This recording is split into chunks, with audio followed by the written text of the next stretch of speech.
What's good, everybody? It's your boy, O'Shea Duke Jackson, back at it again with another episode of The Celebrity Junk. We all know what happened with Bethune-Cookman. Bethune-Cookman is a joke. I've been getting emails from some of you who've graduated from the institution, graduated from Jackson State. Let me tell you this. I have no problem with Jackson State alumni. I'm only dealing with the administration there. It'd be just like me not having a problem with somebody's country or home origin, but dealing with their corrupt government. But some of you guys take it too seriously. You send these long ass emails to me, which I don't care. You can talk all the crap. You're still dusty. It doesn't matter to me. Shut up. Okay. If your institutions weren't having problems, I wouldn't be making content on it.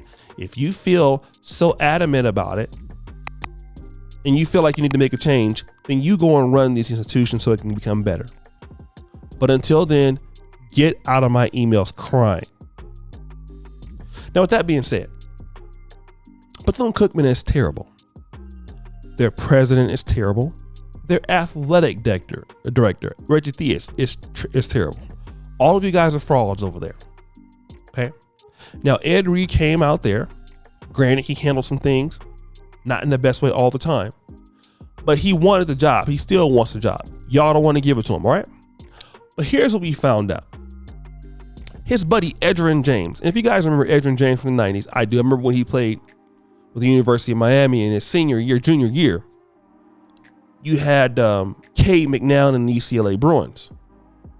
They single-handedly that last game ruined UCLA's chance to go to the national championship because Edgerrin James ran for like 300 yards that game, and he was an excellent running back, especially in his prime.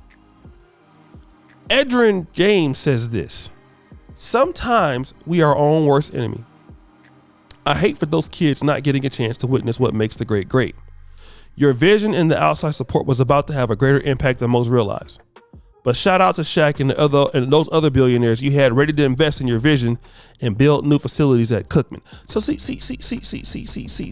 I'm glad Edgerrin James dropped that knowledge. See, these guys in the NFL have connections.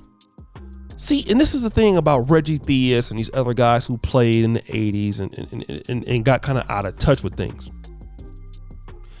These guys are Hall of Famers. They have friends. And a lot of these guys who are going to make donations, these are tax write-offs for them. But because Bethune-Cookman is so terrible, because they're so god-awful, because they are in the way, they're impeders of progress, all of the funding that these guys from the NFL, because see, we might not be able to get these guys to donate any money, but the athletes can. Like Deion was bringing, they have resources. But you messed it up, Bethune. You wanted to do things your way, Bethune, and I've seen that. Even since I live in Africa, it all makes sense. You see, the blacks, our elites hold progress back. The elites, the HBCUs, we hold progress, but we're impeders of progress. So when somebody comes in and is ready to do a good job, we find a way to mess it up. In Africa, the problem is with the diaspora. Liberia, for example, just recently allowed dual citizenship, but they won't let their citizens vote if they're not in the country, like you can in America. Impeders of progress. Complete impeders of progress. This is what we do. Every time our talented people want to change things, the impeders of progress don't look at the change. They're mad if they're being called out for it. They're mad that somebody doesn't want to be there putting up with your trash, literally. And that's what Bethune-Cookman had, was trash. Because people don't want to sit there and abide by your corrupt policies. in your dusty stealing in your lies. But those of you at these institutions who have PhDs, it's no different than corrupt countries in the black world, in Jamaica, in African countries. And all you want to do is to have somebody work with you, but not call you out. And then if they call you out, you have to punish them, right? It's only right. Let's punish those people because they need to pay. How dare they? And you see it. That's all they care about is them. They don't care about those students. The black African-American elites, they don't care about black people at all. They don't give a damn about us. Many of them in these institutions. Now, there are black elites who do, and I am favorable to certain black elites, but I'm talking about insofar as the ones who run schools, the ones who run our countries in Africa. Most of them, they don't care. They don't care if everything hits the fan and nothing happens, just so as long as they remain with what they want. But what is the ultimate cost of keeping this regime in power? You see, there's a cost in the keeping unprosperous, unproductive leaderships in power in black institutions, be it educational, be it political, be it in the private sector. Because see, we pay a price by not being competitive. We impede on the future development of the people that will come back and build for our communities. But we do it to ourselves because some of you buffoons out there who have emailed me, and I won't call any names, but you have emailed me defending this buffoonery. You know who you are.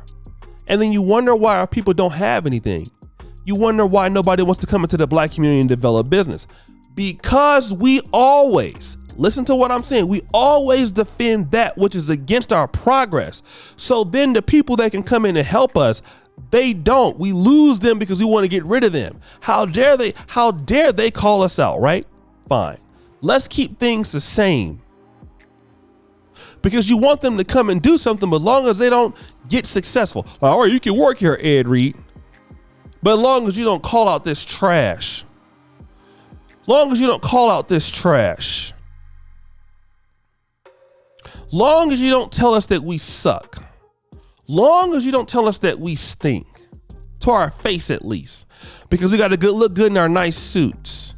We got to look good with our PhDs. Act like we're actually doing something. When everybody knows you're not doing a goddamn thing. Everybody knows it. Because we don't want to be accountable for what happens in the black struggle. And you graduates, the alumni, and I'm looking at you guys who don't donate to your own respective alumni groups. We know that you don't. Bethune-Cookman, you don't give any money. Jackson State, we see what you give, nothing. But you guys are the ones with the biggest mouths. And you're always calling me. Shut your mouth. Shut your mouth. How dare you? How dare you? And then the kids that are going there that want to see change in the black world, we discourage them. So then like 10 years from now, they're like, you know what? I don't care about none of these people, the black community. As long as I get what I get, take care of my family, and I'm out myself. That's what happens in the black world. It happens in Africa. We have good people and we turn them off such that they don't even want, they turn into being our biggest allies to saying, you know what? As long as I get my money, I don't care.